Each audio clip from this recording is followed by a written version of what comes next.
ഒന്നുമില്ലെങ്കിൽ അതൊരു ജീവനായിരുന്നില്ലേ? അതിനെ കൊന്നിട്ട് വേണമായിരുന്നു ഈ പറയുന്ന സ്വപ്നങ്ങളുടെ പിറകെ പോക്ക്? ഒരു പെണ്ണല്ലേ, ഒരു പെണ്ണിന് അമ്മയാവാൻ പറ്റില്ല എന്ന് പറഞ്ഞാൽ അതോളം വലിയ ദോഷം എന്താ ഉള്ളത്? അല്ലെങ്കിൽ ഇപ്പോഴത്തെ പെമ്പിള്ളേർക്ക് ഈ പറയുന്ന പോലെ അമ്മയാവുന്നതിന്റെ മഹത്വമൊക്കെ അറിയോ? കുഞ്ഞുങ്ങളെന്ന് പറഞ്ഞാൽ ദൈവത്തിന്റെ വരദാനങ്ങളാണ്. അതെല്ലാവർക്കും ഒന്നും അങ്ങനെ കിട്ടൂല. എത്ര പേര് നേർച്ചയും കാഴ്ചയും വഴിപാടും ചികിത്സയൊക്കെ ആയിട്ട് കഴിയുന്നു, അവർക്ക് അങ്ങനെയുള്ള ഭാഗ്യം കിട്ടുന്നില്ല. ഇവിടെ ചില ആൾക്കാർക്ക് ഇതൊന്നും ഇല്ലാണ്ട് തന്നെ ഇതായിട്ട് ഇവർ കളയാൻ വേണ്ടി നോക്കുകയാണ്. അല്ലെങ്കിലും അവക്ക് കുഞ്ഞിനെ കൊന്നിട്ട് വേണമായിരുന്നോ ഈ പറയുന്ന ആ സംവിധാനം ഇതാക്കാൻ പോക്ക്? അവക്ക് അത് കഴിഞ്ഞിട്ട് പ്രസവിച്ചു കഴിഞ്ഞിട്ട് പടം പിടിക്കാൻ പോവായിരുന്നല്ലോ. ഈ പറയുന്ന ഒരുപാട് സ്റ്റേറ്റ്മെന്റ്സ് പണ്ടുള്ള കാലം തൊട്ടേ, അല്ലെങ്കിൽ പഴയ ആൾക്കാർ പറയുന്ന തൊട്ട് ഇപ്പം വരെ ഉണ്ട്. ഇപ്പൊ സാറാസ് എന്ന് പറയുന്ന മൂവി റിലീസ് ചെയ്തതിനു ശേഷം ഈ പറയുന്ന സ്റ്റേറ്റ്മെന്റ്സ് ഒക്കെ ആ മൂവിയെ ബേസ് ചെയ്തുകൊണ്ട് വരുന്നുണ്ട്. അതായത് ആ സിനിമ അബോർഷനെ പ്രോത്സാഹിപ്പിച്ചു. അതായത് കുട്ടിയെ അബോർട്ട് ചെയ്ത് കളയുന്ന ആ ഒരു സിസ്റ്റത്തിനെ പ്രോത്സാഹിപ്പിച്ചു. ഇത്രയും കാലം പോസിറ്റീവ് റോൾസ് മാത്രം ചെയ്തുകൊണ്ടിരുന്ന സിദ്ദിഖ് സാറ് ഈ പറയുന്ന സിനിമയിൽ ഡോക്ടറെ വേഷത്തിൽ വന്നിട്ട് ഒരു ഡോക്ടറെ അബോർഷനെ പ്രോത്സാഹിപ്പിക്കാൻ പാടുണ്ടോ എന്നൊക്കെ വരെയുള്ള ഒരുപാട് റെസ്പോൺസുകൾ ഉണ്ട്. ആദ്യമേ പറയാം, ഒരു സിനിമ നിങ്ങൾ ഇഷ്ടപ്പെടുന്നത് ഇഷ്ടപ്പെടാതിരിക്കുന്നതൊക്കെ നിങ്ങളുടെ ചോയ്സാണ്. അതിലൊന്നും ആരും കടക്കുന്നില്ല. പക്ഷെ ഇഷ്ടപ്പെടാതിരിക്കുന്നത് ഈ ഒരു പോയിന്റ് ഓഫ് വ്യൂവിലാണെന്ന് പറഞ്ഞ് ഈ ഒരു സംഭവം ആൾക്കാർ സമർത്ഥിക്കുന്നുണ്ട്. ആദ്യം തന്നെ ഒരു സംഭവം പറയാനുള്ളത്, സാറാസ് എന്ന് പറയുന്ന സിനിമ നിങ്ങൾക്ക് കുട്ടി ഉണ്ടായി കഴിഞ്ഞാൽ വേഗം പോയി നിങ്ങൾ അബോർട്ട് ചെയ്യൂ എന്നൊരു സന്ദേശമല്ല നിങ്ങൾക്ക് തരുന്നത്. അതിവിടെ അബോർഷനല്ല പ്രോത്സാഹിപ്പിക്കുന്നത്. ആ സിനിമ പങ്കുവെക്കുന്ന സന്ദേശം എന്ന് പറഞ്ഞാൽ ഒരു വ്യക്തിയുടെ, ഒരു സ്ത്രീയുടെ ശരീരം അവളുടെ മാത്രമാണ്, അവളുടെ സർവാധികാരത്തിന്റെ സ്വാതന്ത്ര്യമാണ്. ആ ശരീരത്തിൽ എപ്പോ എങ്ങനെ നടക്കണം തീരുമാനിക്കാനുള്ള എല്ലാവിധ അവകാശവും സ്വാതന്ത്ര്യവും അവൾക്കല്ലാതെ മറ്റാർക്കും ഇല്ല. അല്ലെങ്കിൽ അവളുടെ അഭിപ്രായത്തിന് മേലെ മറ്റൊരാളുടെ വോയിസ് ഇല്ല എന്ന് പറയുന്ന ഒരു മെസ്സേജിനെയാണ് ആ സിനിമ കാണിച്ചിട്ടുള്ളത്. ഇതിലേക്ക് കടക്കുന്നതിന് മുമ്പ് ഞാൻ നിങ്ങൾക്ക് ഒരു ആർട്ടിക്കിൾ കാണിച്ചു തരാം. കഴിഞ്ഞ ദിവസം ഹിന്ദുവിൽ വന്നിട്ടുള്ളതാണ്. കാണുന്നുണ്ടോന്ന് അറിയില്ല, കുറച്ച് അത്യാവശ്യം വലുതാണ്, എഡിറ്റോറിയലിൽ വന്നിട്ടുള്ളതാണ്. ഇതില് ഈ പറയുന്ന ഈ സ്റ്റേറ്റ്മെന്റ്സിന് ഒരുപാട് ഡിസ്കസ് ചെയ്യുന്നുണ്ട്. നമ്മുടെ ഇന്ത്യയുടെ പോപ്പുലേഷൻ പ്ലസ് ഈ പറയുന്ന ബോഡി ഓട്ടോണമി എന്ന് പറയുന്ന ഒരു കാര്യത്തില് ഇത് നിങ്ങൾക്ക് മുഴുവനായിട്ട് വായിക്കണമെങ്കിൽ ഹിന്ദു ഡൗൺലോഡ് ചെയ്തിട്ടോ, അല്ലെങ്കിൽ ഹിന്ദു വായിക്കുന്നവരുണ്ടെങ്കിൽ അത് കാണാം, അല്ലെങ്കിൽ ഡൗൺലോഡ് ചെയ്ത് വായിക്കാവുന്നതാണ്. ഇതിൽ എല്ലാം ഞാൻ വായിക്കുന്നില്ല. ഒരു സ്റ്റേറ്റ്മെന്റ് ഞാൻ പറഞ്ഞുതരാം, അത് അത്ര ഇമ്പോർട്ടന്റ് ആണെന്ന് തോന്നി. 2 million adolescent girls 15 to 19 years each year had a pregnancy, and of these, nearly 63% were unwanted or unintended. This points to inadequate information and access to SRS services for this age group. In girls aged 15 to 19 years, 22.2% had an unmet need for contraception, according to National Fertility Health Survey. ഈ ഒരു statement തന്നെ, ഈ ഒരു sentence തന്നെ ഈ പറയുന്ന കാര്യത്തിന്റെ complexity എത്രത്തോളം നമ്മുടെ രാജ്യത്തിലുണ്ടെന്ന് നിങ്ങൾക്ക് മനസ്സിലാക്കാൻ പറ്റും. ഈ ഒരു കാര്യത്തിലേക്ക് കടക്കുന്നതിന് മുമ്പിട്ട് ഞാനൊരു കാര്യം പറയാം. ഈ കുറെ ആൾക്കാർ, എനിക്ക് തോന്നുന്നു പെൺകുട്ടി ജനിച്ച കാലം തൊട്ടേ അവർക്ക് എടുത്തു കൊടുക്കുന്ന ഒരു ക്ലാസ് ആണ് ഈ പൂർണ്ണതാ ക്ലാസ്. അത് ഓരോ സ്റ്റേജിലും ഓരോന്നായി മാറുമ്പോഴാണ് ഈ പൂർണ്ണത വരുന്നത്. അമ്മയാകുമ്പോഴാണ് പൂർണ്ണത, കുട്ടിക്ക് പേറ്റുനോവോടുകൂടി അറിഞ്ഞാലാണ് പൂർണ്ണത. ഈ പൂർണ്ണത എന്ന് കേട്ടിട്ട് ഇവരെ ഓരോന്നിനും ഈ പറയുന്ന സർട്ടിഫിക്കറ്റ് കൊടുക്കുന്ന ആൾക്കാർക്ക് ഇപ്പൊ ഞാനൊരു മകളാകുമ്പോ, ഞാനൊരു ഭാര്യയാകുമ്പോ, ഞാനൊരു അമ്മയാകുമ്പോ, അല്ലെങ്കിൽ ഈ പറയുന്ന കണക്ക് മരുമോളാകുമ്പോ, അങ്ങനെ ആരൊക്കെയോ ആകുമ്പോൾ മാത്രമേ എനിക്ക് പൂർണ്ണത ലഭിക്കുന്നുള്ളൂ. ഈ പറയുന്ന കണക്കെ എനിക്ക് ഒരുപാട് ആഗ്രഹങ്ങളുണ്ട്, എനിക്ക് ഒരുപാട് സ്വപ്നങ്ങളുണ്ട്, എനിക്ക് ഒരുപാട് ഗോൾസ് ഉണ്ട്. ഇതൊന്നും അച്ചീവ് ചെയ്താൽ ഉണ്ടാവുന്ന ഒരു പൂർണ്ണതയും ഒരു സംതൃപ്തി ഒന്നുമല്ല എന്നെ സംബന്ധിച്ചിടത്തോളം. ഞാൻ എന്റെ പെണ്ണിനെ സംബന്ധിച്ചിടത്തോളം ഇവർക്ക് വലിയ ഇമ്പോർട്ടന്റ് ആയിട്ടുള്ള കാര്യം ഈ പറയുന്ന ആരുടെയൊക്കെയോ, എനിക്ക് ചുറ്റുമുള്ള ഒരുപാട് മനുഷ്യന്മാരിലെ ആരുടെയൊക്കെയോ ആരൊക്കെയോ അതിൽ ഭാര്യയും അമ്മയും മോസ്റ്റ് ഇമ്പോർട്ടന്റ് ആണ്. അതാവുമ്പോൾ മാത്രമേ ഈ പറയുന്ന ആൾക്കാരുടെ കണ്ണിൽ ഞാൻ ഫുൾഫിൽഡ് ആയിട്ട്, അല്ലെങ്കിൽ ഞാൻ അത്രയും സക്സസ്ഫുൾ ആയിട്ടുള്ള ഒരു ലേഡി ആവുന്നുള്ളൂ. എന്തൊരു ബാലിശമായ ഒരു കൺസെപ്റ്റാണ്. നമ്മളൊന്ന് ആലോചിച്ച് നോക്കണം. നമ്മളെന്ന വ്യക്തിയെ, നമ്മളെന്ന സ്വത്വത്തിനെ എപ്പോഴും ഈ പറയുന്ന ആൾക്കാരെ പ്ലീസ് ചെയ്തിപ്പിച്ചുകൊണ്ട് ജീവിക്കേണ്ട ഒരു ഗതികേട് മാത്രമാണ് നമുക്ക്. സോഷ്യൽ നോംസിനെ തൃപ്തിപ്പെടുത്തിയാണ് നമ്മൾ ഓരോ സ്റ്റേജും കടന്നു പോകുന്നത്. ഒരു താല്പര്യമില്ലാത്ത ഏജിൽ കല്യാണം കഴിക്കുന്നത് തൊട്ട്, താല്പര്യമില്ലാത്ത ഏജിൽ പ്രഗ്നന്റ് ആവുന്നത് തൊട്ട്, എത്ര കുട്ടികളെ പ്രസവിക്കണം എന്ന് പറയുന്ന ഒരു ഉത്തരം വരെ നമ്മൾ കണ്ടെത്തി കൊടുക്കുന്നത് ചിലപ്പോൾ പലപ്പോഴും നമ്മുടെ ഇഷ്ടത്തിനായിരിക്കില്ല, ഈ പറയുന്ന ആൾക്കാരുടെ വായ അടപ്പിക്കാൻ വേണ്ടിയിട്ടായിരിക്കും. അപ്പം സാറാസിനെ ബേസ് ചെയ്തുകൊണ്ട് തന്നെ സംസാരിക്കാം. ഈ പറയുന്ന അബോർഷൻ പാപമാണ്, അല്ലെങ്കിൽ അബോർഷൻ ദൈവനിന്ദയാണ്, ദൈവത്തിന്റെ സമ്മാനങ്ങൾ തട്ടിത്തെറിപ്പിച്ചു എന്നൊക്കെ പറയുന്ന ഒരുപാട് ആൾക്കാരുണ്ട്. വർഷം 2021 നമ്മുടെ നാട്ടിലെ MTP act, medical termination of pregnancy act 1971 പാസ്സാക്കിയ കാലം തൊട്ട് ഈ ഒരു സംഭവം നമ്മുടെ രാജ്യത്തിൽ സ്ത്രീകൾക്ക് അനുവദിച്ചു കൊടുക്കുന്നുണ്ട്. അതിപ്പോഴും നമ്മുടെ നാട്ടിലെ ആൾക്കാർക്ക് അറിയില്ല. ഇവരിപ്പോഴും മതവും വിശ്വാസവും സോഷ്യൽ നോംസും കെട്ടിപ്പിടിച്ച് വിശ്വാസവും ഈ കണ്ട കാര്യങ്ങളായിട്ട് സമ്മാനവും ഒക്കെ ആയിട്ടാണ് ഇതിനെ കാണുന്നത്. ഇവിടെ നിങ്ങൾക്ക് ഒരു പ്രസവിക്കുന്നത് തെറ്റാണോ, അല്ലെങ്കിൽ കുഞ്ഞിന്റെ അമ്മയാവുന്നത് തെറ്റാണോ എന്നൊന്നും ആരും പറയുന്നില്ല. അത് ഓരോരുള്ള ചോയ്സ് ആണ്. ഇപ്പം ഒരു കുട്ടിക്ക് ജന്മം നൽകുക, ഒരു കുട്ടിയുടെ അമ്മയാവുക, അങ്ങനെ പറയുന്ന കാര്യങ്ങളൊക്കെ വളരെ ഇഷ്ടപ്പെട്ട് വളരെ കെയറിങ്ങോടുകൂടി ആ ഒരു സംഭവം കാത്തിരിക്കുന്ന ഒരുപാട് ആൾക്കാരുണ്ട്. അതിനെ ഒരുപാട് ഇഷ്ടപ്പെടുന്ന ആൾക്കാരുണ്ട്.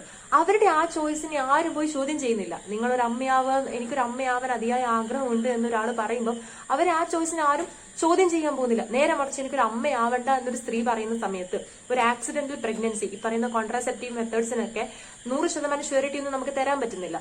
അതിന്റെ ബേസിസിൽ ഈ പറയുന്ന കുട്ടി ഉണ്ടാവുകയാണെങ്കിൽ മെന്റലി ഫിസിക്കലി ഒന്നും ഒരു കുട്ടീനെ ക്യാരി ചെയ്യാൻ അവൾ കാപ്പബിൾ അല്ലെങ്കിൽ, എനിക്കിപ്പോ ഒരു കുഞ്ഞിനെ വേണ്ട, അല്ലെങ്കിൽ എനിക്ക് ഈ കുഞ്ഞിനെ ഇപ്പം വേണ്ട എന്ന് പറയുമ്പോൾ 100,000 ആൾക്കാർ വന്ന് വീഴുകയാണ്, 100,000 സ്റ്റേറ്റ്മെന്റ്സ് പറയാണ്.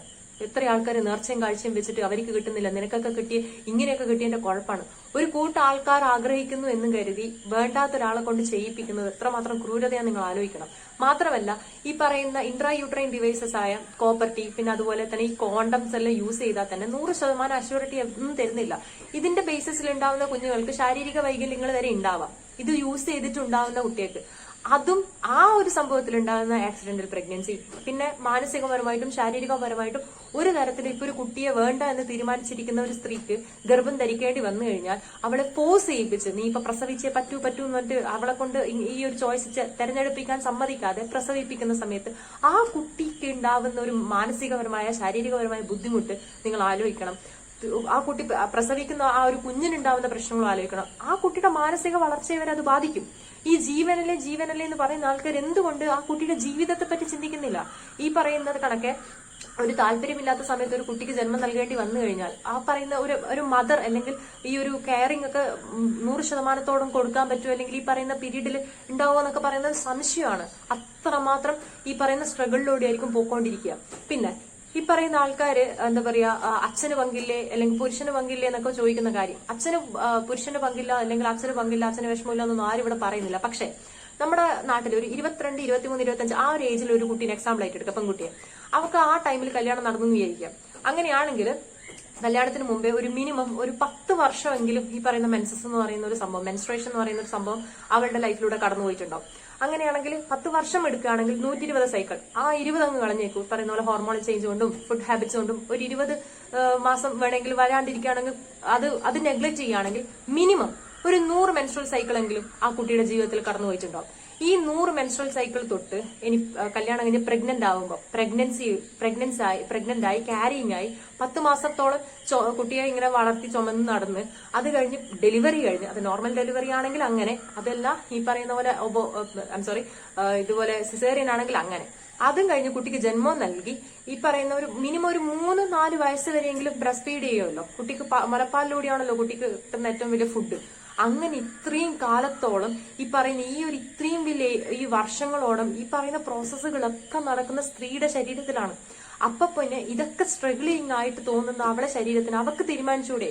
അവൾക്കല്ലാണ്ട് ആർക്കാണ് അവിടെ ആ ഒരു ചോയ്സ് ഉള്ളത്? ഞാനല്ലാണ്ട് എന്റെ ശരീരത്തിൽ ഇങ്ങനെ ഒരു സംഭവം ഇപ്പം വേണ്ട എന്ന് തീരുമാനിക്കാൻ ഉള്ള അവകാശം അവക്കല്ലാണ്ട് മറ്റാരിക്കാണ്? ഈ പറയുന്ന ഒരു തരത്തിലും ആക്സിഡന്റൽ പ്രഗ്നൻസി എന്ന് പറയുന്ന സംഭവം നടന്നു കഴിഞ്ഞു കഴിഞ്ഞാല് നീ ഇപ്പൊ പ്രസവിച്ചേ പറ്റൂ, നീ കുട്ടിയെ പ്രസവിച്ചേ പറ്റൂ എന്ന് പറഞ്ഞ് ആ പ്രസവിപ്പിക്കാൻ വേണ്ടി ഇങ്ങനെ ഫോഴ്സ് ചെയ്യുന്ന ആൾക്കാർ എന്തുകൊണ്ട് ഈ കുട്ടിയുടെ മാനസിക നിലയെയും മാനസികാരോഗ്യത്തെയും ശാരീരികാരോഗ്യത്തെയും ഒന്നും കണക്കിലെടുക്കുന്നില്ല? എന്റെ എത്രയോ ഫ്രണ്ട്സ് ഉണ്ടായിരുന്നു പറയുന്ന കണക്കെ പഠിച്ചുകൊണ്ടിരിക്കുമ്പോൾ കല്യാണം കഴിഞ്ഞ് അവരും പറഞ്ഞത് ഒരാഴ്ച ലീവ് എടുത്തിട്ട് തിരിച്ച് ക്ലാസ്സിലോട്ടേക്ക് വരും, നമ്മള് പിന്നെ പഠിച്ചിട്ട് കോഴ്സ് കംപ്ലീറ്റ് ചെയ്യും. അവരാരും കോഴ്സ് കംപ്ലീറ്റ് ചെയ്തിട്ടില്ല. ഒരു 2-3 മാസം വന്നു, അത് കഴിഞ്ഞ് പ്രഗ്നന്റ് ആയി, പിന്നെ കുട്ടീനെ പ്രസവിച്ചു. ഒരാൾക്ക് 3 കുട്ടികൾ, ഒരാൾക്ക് 2 കുട്ടികൾ, ഒരാൾക്ക് 1 കുട്ടി. ഈ പറയുന്ന കണക്കിൽ ഇത് ഡ്രോപ്പ് ചെയ്ത ആൾക്കാരുണ്ട്. കുട്ടീനെ പ്രസവിക്കുന്നത് തെറ്റാണ് അല്ലെങ്കിൽ കുട്ടീനെ പ്രസവിക്കണ്ടെന്നൊന്നും ആരും പറഞ്ഞില്ല. പക്ഷെ കുട്ടീനെ പ്രസവിക്കാൻ ഇഷ്ടപ്പെടുന്ന ആൾക്കാരുടെ ഇഷ്ടത്തെ മാനിക്കുന്ന പോലെ കുട്ടീനെ പ്രസവിക്കണ്ട എന്ന് തീരുമാനിക്കുന്ന ആൾക്കാരുടെ ഇഷ്ടത്തെയും കൂടെ ആൾക്കാർ മാനിക്കേണ്ടതുണ്ട്. അവരെ പിടിച്ച് പ്രസവിപ്പിക്കാൻ അല്ലെങ്കിൽ പറയുന്ന പോലെ ഒരു ഇങ്ങനെയുള്ള പ്രിക്കോഷൻ മെത്തേഡ്സ് ഒക്കെ തെറ്റിപ്പോയി കഴിഞ്ഞാൽ ഉണ്ടാകുന്ന പ്രഗ്നൻസി ഉണ്ടായി കഴിഞ്ഞാൽ അവരെ കൊണ്ട് പ്രസവിപ്പിച്ചേ അടങ്ങും എന്നൊക്കെ ഷാഠ്യം പിടിക്കുന്ന വളരെ ബാലിശമായിട്ടുള്ള ഒരു കാര്യമായിട്ടാണ് എനിക്ക് തോന്നുന്നത്. കാരണം ഇത്രയും ഹ്യൂജ് പ്രോസസ്സുകൾ നടക്കുന്നത് ഒരു സ്ത്രീ ശരീരത്തിലാണ്.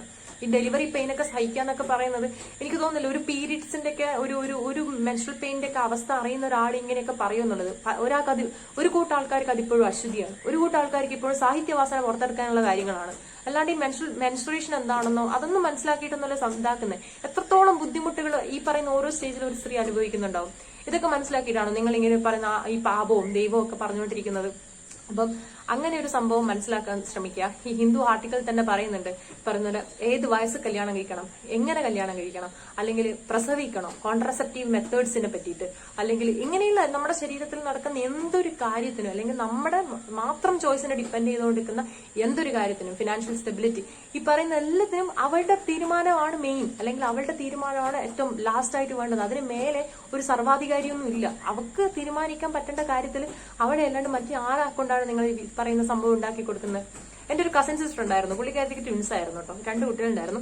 അത് കഴിഞ്ഞ് അവൾക്ക് കുട്ടികളെ 1ാം ക്ലാസ്സിൽ ഒറ്റ പഠിക്കുമ്പോഴാണ് ഒരു സെക്കൻഡ് പ്രഗ്നൻസി ഉണ്ടായത്. അവൾക്ക് തീരെ താല്പര്യം ഉണ്ടായിരുന്നില്ല, അവൾ ആഗ്രഹിച്ചുണ്ടായ ഒരു കാര്യമല്ല.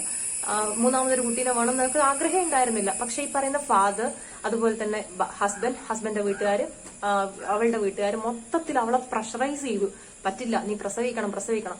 അവളോട് പറഞ്ഞ പോയിന്റ്സിൽ ഏറ്റവും സ്റ്റുപ്പിഡ് ആയിട്ടുള്ള, ഇമ്മച്ചുർ ആയിട്ടുള്ള കുറച്ച് പോയിന്റ്സ് എന്ന് പറഞ്ഞാൽ, 2 കുട്ടിക്ക് ആഹാരം കൊടുക്കുന്നില്ലേ, അതുപോലെ ഒരു 3ാമത്തെ കുട്ടിക്കും കൂടി ഒരു പങ്കുണ്ടാക്കില്ലേ വേണ്ടു. കുട്ടിയല്ലേ, അങ്ങ് പ്രസവിച്ചങ്ങ് വളർന്നോളും. അത് വലിയ കാര്യമൊന്നുമല്ല. ഈ പറയുന്ന പോലെ 10ാം ക്ലാസ് വരെ അതങ്ങ് പഠിച്ചോളൂ, അതങ്ങ് വളർന്നോളൂന്നേ. ഇത്ര വലിയ സ്ട്രഗിൾ ഒന്നുമില്ല. നമ്മുടെ അമ്മയൊക്കെ 10 വെച്ചിന്, നമ്മുടെ അച്ഛനൊക്കെ ഇത്ര മക്കൾക്ക് ജന്മം കൊടുത്തിന് എന്നൊക്കെ പറഞ്ഞിട്ട് ഇവരിങ്ങനെ ഈ ഇത്രയും സ്റ്റുപ്പിഡ് ആയിട്ടുള്ള കാര്യങ്ങളാണ് പറയുന്നത്. പാരന്റിംഗ് എന്ന് പറഞ്ഞാൽ അത്രയും സിമ്പിൾ ആയിട്ടുള്ള ഒരു കാര്യമാണോ? എന്നാൽ നമ്മൾ മനുഷ്യന്മാര്, ഈ നാട്ടിലെ ആൾക്കാർ മിനിമം മനസ്സിലാക്കുക, പാരന്റിംഗ് എന്ന് പറയുന്നത് ഒരു റിസ്കി ആയിട്ടുള്ള കാര്യമാണ്. ഒരു കുട്ടിയുടെ അവളുടെ വ്യക്തിത്വവും അവളുടെ ക്യാരക്ടറും അവളുടെ കാഴ്ചപ്പാടുകളും അവളെ മൊത്തത്തിൽ മൗൾഡ് ചെയ്തെടുക്കുന്നത് ഈ പറയുന്ന പാരന്റിംഗ് എന്ന് പറയുന്ന ഒരു സംഭവത്തിലൂടെയാണ്. ടോക്സിക് പാരന്റിങ്ങിനെ പറ്റി ഘോര എല്ലാവരും പ്രസംഗിക്കുന്നു. അപ്പൊ പാരന്റ് ആവണ്ട എന്ന് തീരുമാനിക്കുന്ന ഒരാൾക്ക്, അല്ലെങ്കിൽ പാരന്റ് ആവാൻ ഒട്ടും തന്നെ താല്പര്യമില്ലാത്ത ഒരാള് ആക്സിഡന്റ് ആയിട്ട് പ്രഗ്നന്റ് ആയി കഴിഞ്ഞു കഴിഞ്ഞാൽ അവളെ കൊണ്ട് അത് പ്രസവിപ്പിച്ച് ആ കുട്ടിയെ വളർത്തിയെടുക്കണം എന്ന് പറയുന്ന ഒരു സ്റ്റേറ്റിലോട്ടേക്ക് പോവാണെങ്കിൽ ആ കുട്ടിയുടെ മാനസിക നിലയെ എത്രമാത്രം അത് സ്വാധീനിക്കും, ആ കുട്ടിയുടെ വളർച്ചയെ, വ്യക്തിത്വത്തെ എത്രമാത്രം ഈ പറയുന്ന പാരന്റിങ് ബാധിക്കും. എന്തുകൊണ്ട് ഇതൊന്നും ആൾക്കാർ മനസ്സിലാക്കാത്തത്?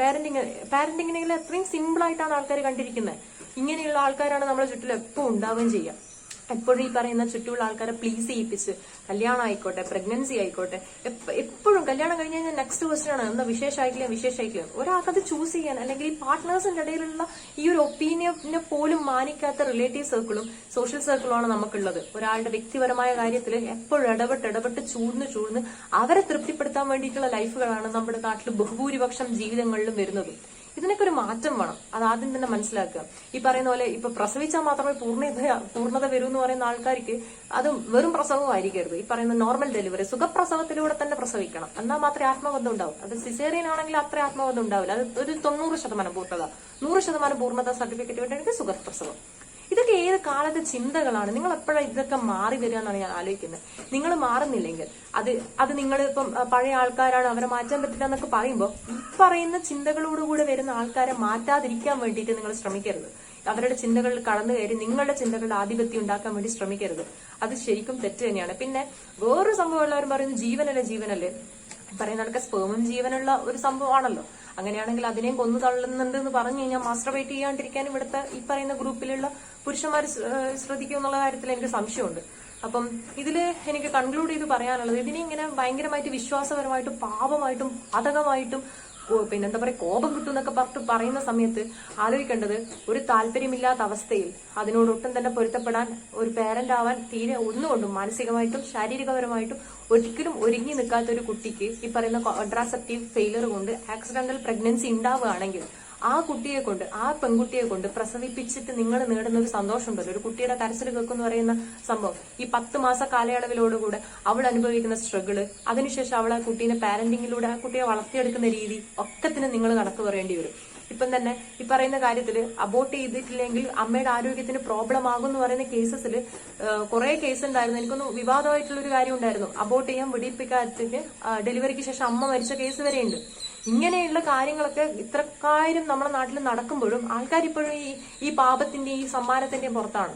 അപ്പം ഇതിനൊക്കെ ഒരു മാറ്റം വേണം. ആൾക്കാർ അവരുടെ സ്വന്തം ശരീരത്തിൽ ഉണ്ടാവുന്ന എല്ലാ തരത്തിലുള്ള കാര്യങ്ങൾക്കും, അല്ലെങ്കിൽ സ്വന്തം ശരീരം അവരുടെ മാത്രമാണ് എന്ന് പറയുന്ന ബേസിക് ആയിട്ടുള്ള ഹ്യൂമൻ റൈറ്റിനെ റെസ്പെക്ട് ചെയ്യാൻ വേണ്ടി ആൾക്കാർ ശ്രമിക്കണം.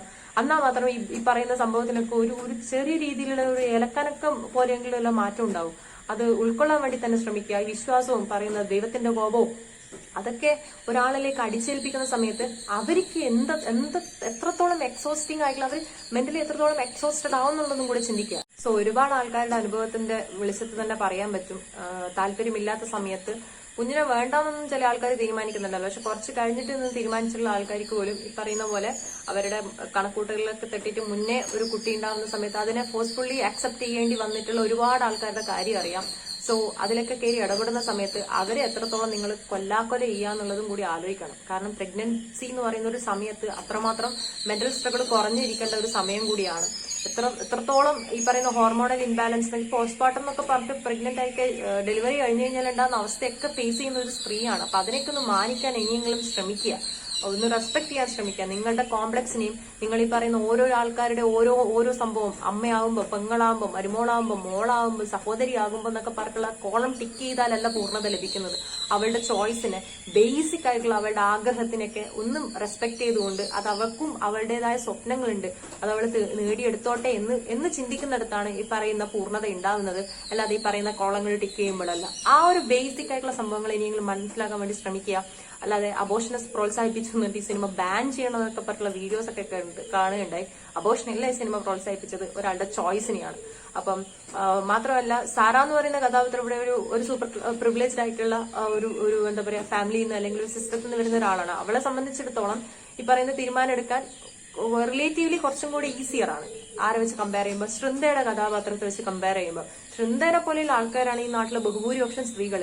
അവർക്കും കൂടെ ഈ ഒരു സംഭവം വരുമ്പോഴാണ്, അല്ലെങ്കിൽ ഈ ഒരു ചോയ്സ് ഉണ്ടാകുമ്പോഴാണ് ശരിയായ രീതിയിലുള്ള മാറ്റം ഉണ്ടാവും. ഈ പറയുന്ന സാധാരണക്കാരായ സ്ത്രീകൾക്ക് ഒരിക്കലും തന്നെ ഈ പറയുന്ന കൂലിപ്പണിക്ക് വരെ പോയിട്ട് അവരുടെ കയ്യിൽ ചില നിത്യലവനുള്ള അങ്ങനെയുള്ള വരുമാനമൊക്കെ വരുന്നുണ്ടാവും. പക്ഷെ അവർക്ക് ഈ തീരുമാനം എടുക്കാൻ വേണ്ടിയിട്ട് പറ്റില്ല.